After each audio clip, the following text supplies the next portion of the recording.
దేవుడు కొన్నిసార్లు మనం కానీ దేవుని కృపకు దూరం అవుతున్నాము అని దేవునికి తెలిసినప్పుడు కొన్నిసార్లు దేవుని కృపకు మనం దూరం అయిపోతాము, ఆ కృపాశక్తి మనల్ని బలపరిచే కృపాశక్తికి మనము దూరం అవుతాము అని దేవునికి తెలిసినప్పుడు కొన్నిసార్లు దేవుడే కావాల్సుకొని మన యొక్క శక్తిని తొలగిస్తాడు. 102వ కీర్తన 23వ వచనం, Psalm 102:23.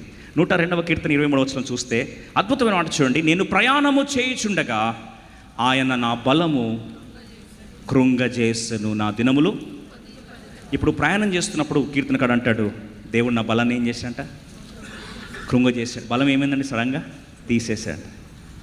వెంటనే మనం అంటాం, దేవుడు శాడిస్ట్ అండి. బలం ఎవరైనా తీసేస్తారండి? మనం కొన్నిసార్లు ప్రార్థన చేస్తూ ఉంటాం కదా, ఏమని? ప్రభువా నాకు బలము దయచేయి ప్రభువా. నువ్వు బలం దయచేయని ప్రార్థన చేయడం, ప్రభు ఉన్న బలం తీసేయడం. ఇంకా మనం తలబట్టుకొని ఏడవాలి, ఇదేంటి ప్రభు, నేను ఏం ప్రేయర్ చేస్తున్నావు, నువ్వు ఏం ప్రేయర్ వింటున్నావు ప్రభు? బలము ఇవ్వమంటున్నాను ప్రభు, నువ్వే ఉన్న బలం ఏం చేస్తున్నావు? తీసేస్తున్నావు. ఇది నీకు న్యాయమా అంట. వాస్తవంగా ఏం జరుగుతుంది? ఎందుకు దేవుడు నీ బలాన్ని తీసేస్తాడంటే, జాగ్రత్త వినండి, ఎందుకు దేవుడు బలాన్ని తీసేస్తాడంటే, పౌలు భక్తుడు కూడా వాస్తవంగా చెప్పాలంటే రోషం గలవాడు, విద్య పటిమ ఉన్నవాడు, పిచ్చి జ్ఞానం నింపుకున్నవాడు, 2 పౌరత్వాలు కలిగినవాడు. ఏ ఏరియాలో తీసుకున్న తన బలానికి కత్తికి ఎదురు లేదు. ఇది సరిపోతున్నట్లు ఆత్మీయ మర్మములు వర్షం కురిపించేవాడు. మనం ఇక్కడ నుంచి పక్క రాష్ట్రానికి సంక్రాంతికి పోయి వస్తాం, సెలవులకు పోయి వస్తాం. ఇట్లా పోయి వచ్చినట్లు ఆయన పరలోకానికి పోయి వస్తాడు. ఎక్కడికండి? పరలోకానికి. వీసా లేదు, ఏం లేదు, డైరెక్ట్ పోతాడు, మర్మాలు చూస్తాడు, వస్తాడు. అని తీసి నా పరలోకం పోయి రావడం. పరలోకం దాకా ఎందుకు? సమాధి స్థలంలో పోయి వస్తేనే మన పని సగం గుండె అయిపోతుంది. పౌలు భక్తుడు ఎక్కడ పోయి వస్తున్నాడండి? పరలోకానికి పోయి వస్తాడు. Frequent visitor, frequent traveller certificate to heaven. ఎక్కడికండి? పౌలు భక్తుడు. ఇది సరిపోతున్నట్లు అద్భుతమైన మర్మములకు ఇవన్నీ వచ్చేసరికి అక్కడ బైబిల్ రాస్తుంది, అప్పుడు దేవుడు ఏం చేశాడంటే కావలసుకొని ఆయన హెచ్చిపోకుండానట్లు 7వ వచనం 2 కొరింథీ 12వ అధ్యాయం 7, 2 Corinthians chapter 12:7, 2 Corinthians 12:7 త్వరగా చదువుకుందాం. 12:7 త్వరగా చదువుకుందాం. 12:7 చదవండి. నా కలిగిన ప్రత్యక్షతలు బహు విశేషముగా ఉన్నందున నేను అత్యధికముగా హెచ్చిపోకుండా నిమిత్తం నాకు శరీరములో ఒక ముళ్ళు, నేను అత్యధికము హెచ్చిపోకుండా నిమిత్తం నన్ను నలగగొట్టుటకు సాతాను యొక్క దూతగా దేవుడు తీసుకొచ్చి ఏం పెట్టాడంటండి? ముళ్ళు పెట్టాడు. జాగ్రత్త విందాం. ఈయన హెచ్చిపోతాడేమో, విస్తారమైన ప్రచండమైన రెవల్యూషన్ ప్రత్యక్షతలు పొందిన ఈ యొక్క దైవజనుడు ఎక్కడ గర్వించి హెచ్చిపోయి అహంకారులను ఎదిరించే దేవుని ఉగ్రతకు అప్పగించబడి ఆయన కృపకు దూరం అయిపోతాడేమో అని దేవుడు బాధపడి దేవుడు ముందే ప్రికాషనరీ మెజర్గా ఆయన జీవితంలో ఏం పెట్టాడంటండి? ఒక ముళ్ళు పెట్టాడంట. ఇప్పుడు ఆ ముళ్ళు పెడితే, ముళ్ళు ఏదన్నా మనకు గుచ్చుకుంది అనుకోండి, కాలు గుచ్చుకుందో ఒళ్ళు గుచ్చుకుంది అనుకోండి, ఇటు తిరిగితే గుచ్చుకుంటుంది, ఇటు తిరిగితే గుచ్చుకుంటుంది, కొద్ది కదిలితే గుచ్చుకుంటుంది, ప్రశాంతంగా మనల్ని కూర్చొనివ్వదు. సరే ఏమన్నా కాలుకి ముళ్ళు గుచ్చుకుని పరిగెడదామంటే కాలుకి ముళ్ళు గుచ్చుకుని పరిగెడదామంటే ఏమొస్తుందండి? కాలుకి నొప్పి భయంకరంగా తట్టుకోలేము. అట్లని చెప్పి పరిగెత్తి పరిచర్య చేయలేం. అప్పుడు మనం అంటాం, ప్రభు నీ పరిచర్య నేను ఎంత బలంగా చేద్దాం అనుకుంటే నా కాలుకి ఎట్లా పెట్టావేంటి ప్రభు అనమా? సరే కాలు కంటే పర్లేదు, ఒళ్ళుకు పెడితే. అద్భుతమైన దేవుని కార్యాలు జరిగిన ఏ ట్రాక్ రికార్డ్ తీసుకున్నా, ఆల్ టైమ్ రికార్డులో చూస్తే ఒకటే మాట, ఎక్కడైతే దేవుడు బలంగా ఒకళ్ళు వాడుకోవాలని ఆశపడ్డాడో బైబిల్లో దేవుడు వాడిన నియమం ఒకటే, సూత్రం ఒకటే, నేను ఎప్పుడు బలహీనుడనో అప్పుడే బలవంతుడు. అందుకొరకు ఈరోజు మన అంశం యొక్క టైటిల్, నా బలహీనతే నా బలం. మరొకసారి చెప్తారా? నా బలహీనతే నా బలం. అందుకొరకే పౌలు భక్తుని చేర బలహీనత ముళ్ళు ఏమైందండి? బలహీనత వచ్చేసింది. ఆ ముళ్ళు పెట్టేసరికి ఇంకా ఇటు తిరగలేడు, అటు తిరగలేడు. ఇప్పుడు ఈ ముళ్ళు పెట్టుకొని పాపం ఫస్ట్ టైం ప్రేయర్ చేశాడు, ప్రభా ఈ ముళ్ళు తీసే ప్రభా అని. ప్రభు అన్నాడు, నేను తీయను అన్నాడు. ఫస్ట్ టైం నేను తీయను అన్నాడు. పాపం ఈయన ప్రాణం చేస్తే చచ్చిపోయిన వాళ్ళు కూడా బ్రతికొస్తారు, చనిపోయిన వాళ్ళు ఏం చేస్తారండి? లేచి వస్తారు, వెంటనే లేచి వస్తారు. అలాంటిది సెకండ్ టైం కూడా ప్రేయర్ చేశాడు. సెకండ్ టైం వెంటనే కాదండి, 3 సార్లు అంటే వెంటనే ఆమెన్, మళ్ళీ ఇంకోసారి పడతా ఆమెన్, అట్లా కాదు. ఇంకో టైంలో మళ్ళీ తిరిగి సీరియస్గా ఫాస్టింగ్ ప్రేయర్ కలిసి ప్రభా అత్యాసక్తితో ప్రార్థిస్తున్నాను ప్రభా అని సెకండ్ టైం ప్రార్థన చేశాడు. ముళ్ళు తీసే ప్రభా అంటే ప్రభు అన్నాడు తీయను అన్నాడు. 3వసారి కూడా పాపం ముచ్చటగా 3వసారి కూడా ప్రార్థన చేశాడు, ప్రభా ముళ్ళు తీ ప్రభా. ఇప్పుడు ప్రభు అన్నాడు, నా కృప నీకు అంతవరకు బాగా వినండి. ముళ్ళు ముళ్ళు ముళ్ళు ముళ్ళు, తన ఏడుపంతా ముళ్ళు మీదనే.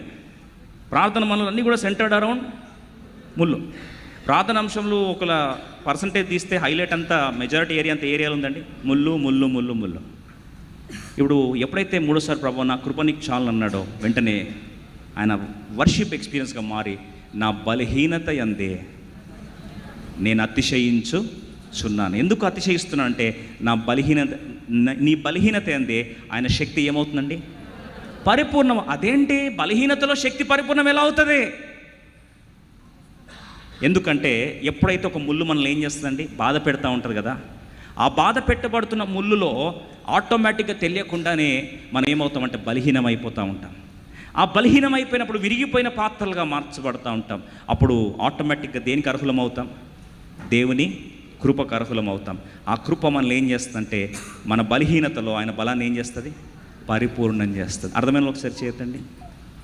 ఇంకొక మాటలో జ్ఞాపకం చేసుకోవాలంటే, మన జీవితంలో దేవుడు ఖచ్చితంగా, దేవుని బిడ్డల జీవితంలో ఖచ్చితంగా దేవుడు నిన్ను ప్రేమిస్తే, మళ్ళీ ఒకసారి రిపీట్ చేస్తాను, దేవుడు నిన్ను ప్రేమిస్తే, నువ్వు దేవునికి ప్రాణమైతే ఆయన కృపకు ఎప్పుడు నిన్ను దూరం చెయ్యడు.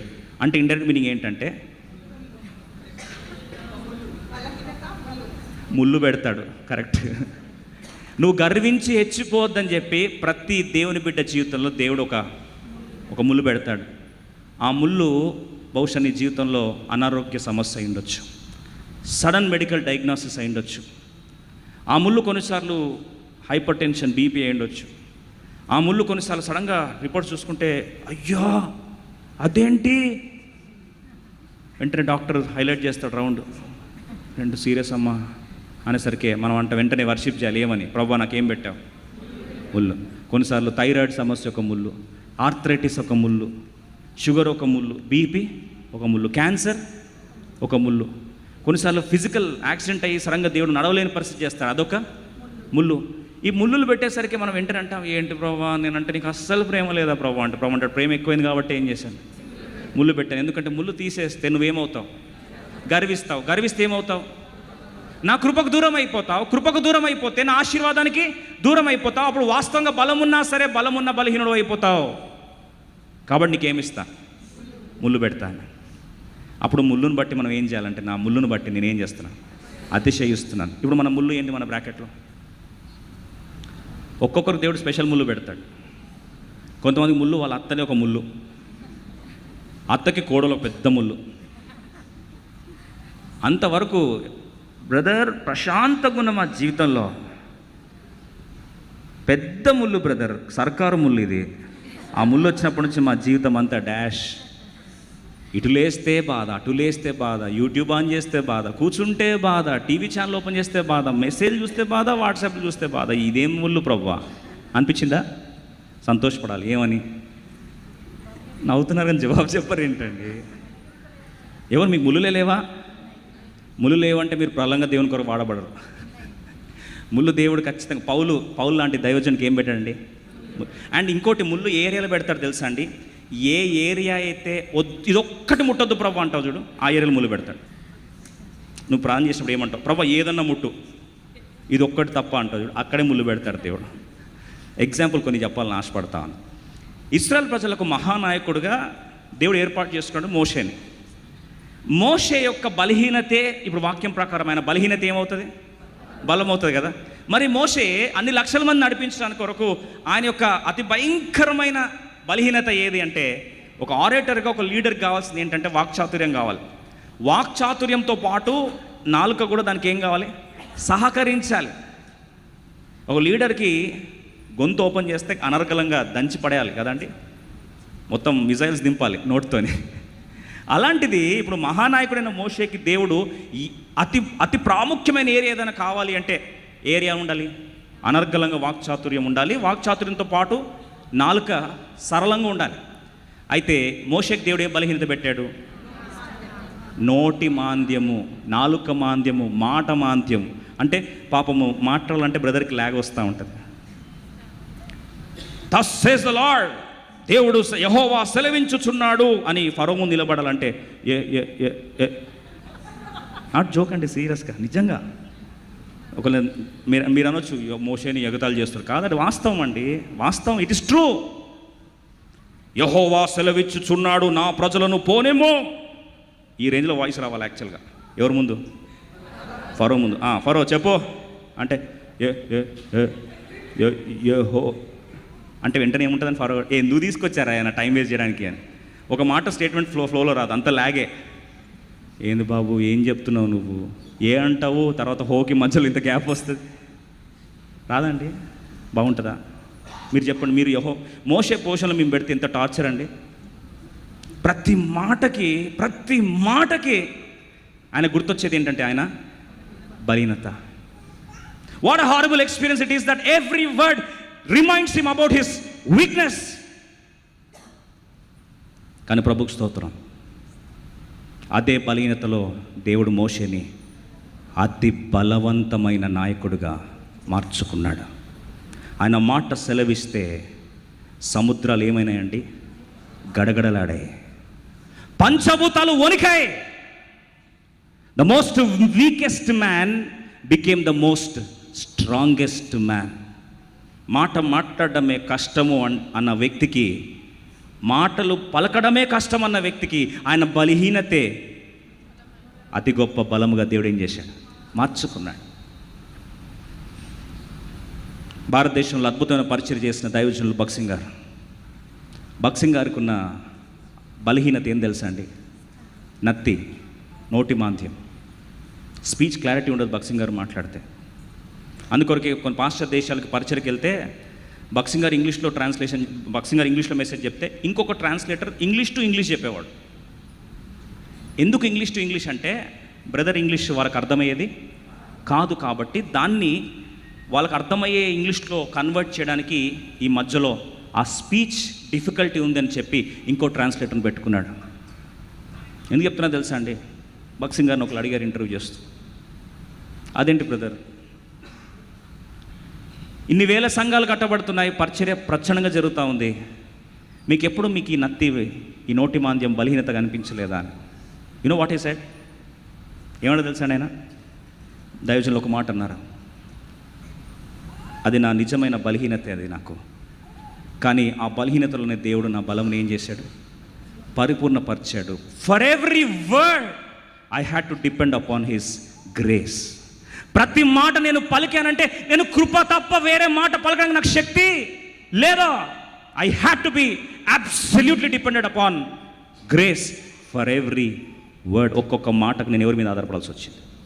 దేవుని మీద ఆధారపడి విలువరించబడిన మాటలే అగ్ని గురవడానికి కారణమైంది. బైబిల్లో మీరు గమనించినట్లయితే మహాపరాక్రమము గల బలాఢ్యుడా అని పేరు ఎవరికి వచ్చింది తెలుసా? గిద్యోనికి వచ్చింది.